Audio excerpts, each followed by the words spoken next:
In my last review of Baldur's Gate, we talked about some really interesting parts about the situation of the story, along with the causes and effects by choosing some details of the game, the characters, quests, story, and such as these. Now we are going to be talking about the direct expansion of Baldur's Gate.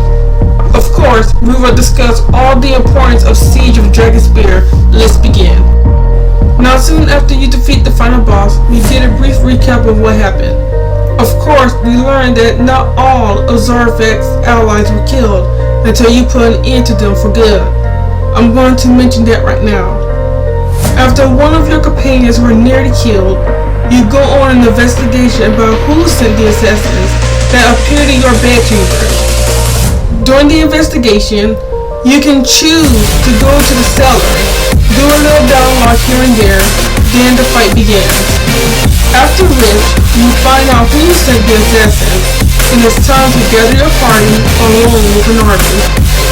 During your journey, there are some parts of the map you can go back and forth, but after the story progresses further, you can no longer backtrack to previous areas of the map.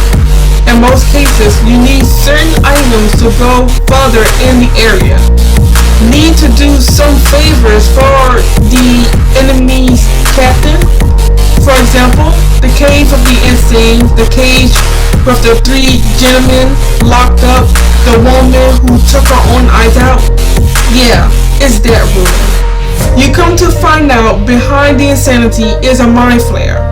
After defeating it, the priestess will give you a magic stone and then boots the party out of the temple. Another is to be the peacemaker, where no one dies and get injured, but the supplies are burnt to the next year. They're welcome.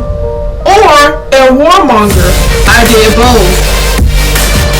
In the final tournament, we found out that the real purpose of Soldier Argent.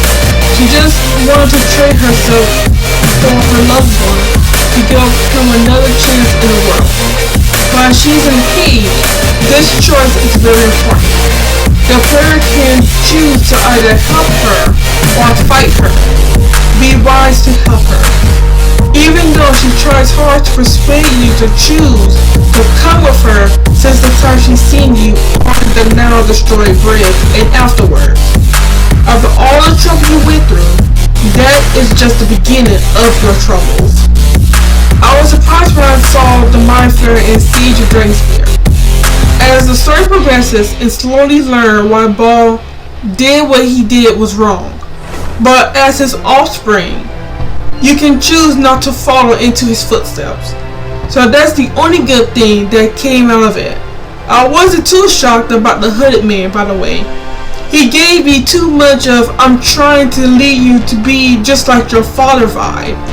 There wasn't really much to go over about the armor and magic, because these were the same.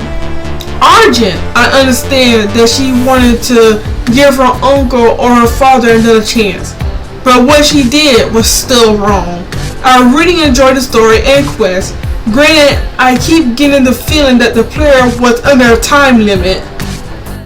I hope you guys enjoyed the video. There is still Baldur's Gate 2 that needs to be conquered. If you enjoyed this video, please be sure to leave a like, comment down below, and subscribe to the channel. Thank you guys for watching, and take care.